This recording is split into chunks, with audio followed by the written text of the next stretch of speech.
Today, me and my friends are going to be talking about the reproductive system, or as most of you guys call it, the dong and the taco. So the first step into learning about the danger zone is to learn about the penis. But first, we needed to find the lucky penis to be our specimen. We needed to find someone who has strength and flexibility, and a dude who is known for sawing boats in half.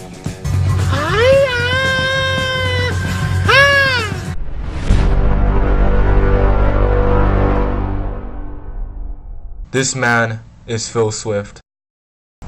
So right now we're just gonna zoom in Phil Swift's crotch and then get a better look of the penis. That might not be where we want to focus on, because we're actually gonna be focusing on the testicles and the sperm that it produces. So Justin's gonna take it over from here and have a closer look at the sperm. The average male will produce roughly 525 billion sperm cells over a lifetime and shed at least 1 billion of them per month. A healthy adult male can release between 40 million and 1.2 billion sperm cells in a single ejaculation. In order to preserve sperm motility, semen should be kept at 20 degrees Celsius. If sperm is kept at 37 degrees Celsius, they will lose their motility. And if kept at 4 degrees Celsius, they will retain their viability, but lose their motility from so-called thermal shock. Okay, now that Justin has covered the penis aspect, I'll talk about the vagina and the menstrual cycle. So, how are eggs produced? Eggs are produced in the ovaries, which are normally situated towards the back of the woman's abdomen below the kidneys. The eggs develop from tiny cells inside the ovaries, going through various stages of development, known as oogenesis, until they are released once a month during ovulation. Usually each ovary takes turns releasing eggs every month. However, if one ovary is absent or dysfunctional, then the other ovaries continue to provide the eggs to be released. So, how many eggs are there in an ovary? A woman is born with approximately 500,000 potential eggs or follicles. In each ovary from birth onwards, she will not produce any more.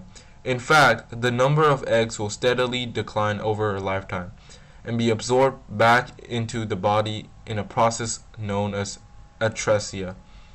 By the time a woman reaches puberty, the million original follicles will have reduced to roughly 300,000. They will continue to decline right through until the menopause. With each menstrual cycle, a dominant follicle will recruit potentially mature eggs, which is then released into the fallopian tube during ovulation. Given an average span of 40 years between puberty and menopause, with one egg being released per month, only 400 or 500 eggs in total will actually be released. By the time a woman reaches the menopause, few or no follicles remain. Any that do are unlikely to mature and become viable eggs because of the hormonal changes that happen during this time. Now moving on to the menstrual cycle.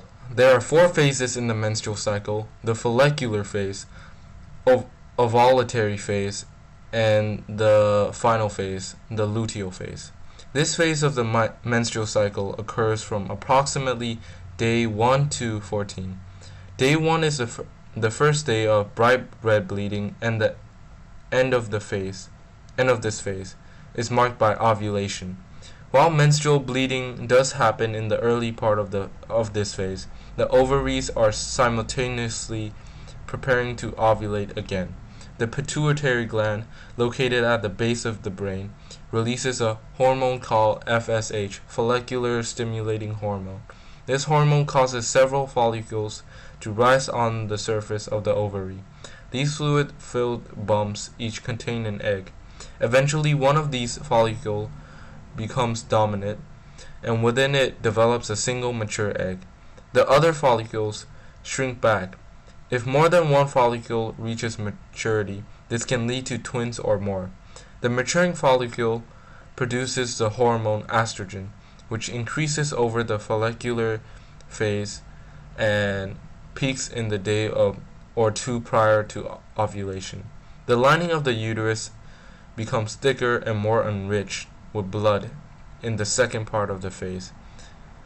In response to the increasing levels of estrogen, high levels of estrogen stimulate the production of gonadotropin releasing hormones, which in turn stimulates the pituitary gland to secrete luteinizing hormone, or LH.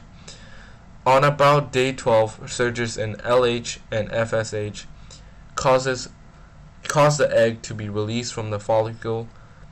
The surge in LH also causes a brief surge in testosterone, which increases sex drive right at the most fertile time of the cycle.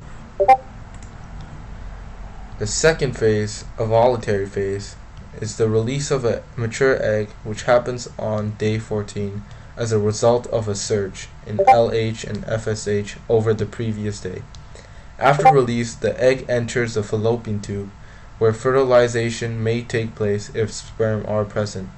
If the egg is not fertilized, it disintegrates after about 24 hours. Once the egg is released, the follicle seals over, and this is called the corpus luteum. The last phase, luteal phase. After the release of the egg, levels of FSH and LH decrease. The corpus luteum produces progesterone. If fertilization has occurred, the corpus luteum continues to produce the progesterone, which prevents the endometrial lining from being shed. If fertilization has not occurred, the corpus luteum disintegrates, which causes progesterone levels to drop and signals the endometrial lining to begin shedding. After all of those phases, the menstrual cycle repeats itself. So now Justin's gonna take over the topic of pregnancy and how babies are made. Mitosis. Mitosis is a process when a cell divides to make two cells and copies all of its chromosomes. These copies, called sister chromatids, are identical. When the cell divides, the identical copies stay connected with each other by their middles, called centromeres. When the cell divides, the copies are pulled apart and each new cell gets one identical copy of each chromosome. Meiosis. Meiosis is a process when the egg and sperm form to go through a cell division called meiosis. One purpose of meiosis is to reduce the number of chromosomes by half and also to create genetic diversity. Meiosis begins like mitosis. The cell copies each chromosome, but unlike in mitosis, homologous chromosome pairs line up and exchange pieces, a process called recombination. Recombination increases genetic diversity by putting pieces of slightly different chromosomes together. The fertilization process begins when the 23 chromosomes from the egg and the sperm join to make a cell with 46 chromosomes called a zygote.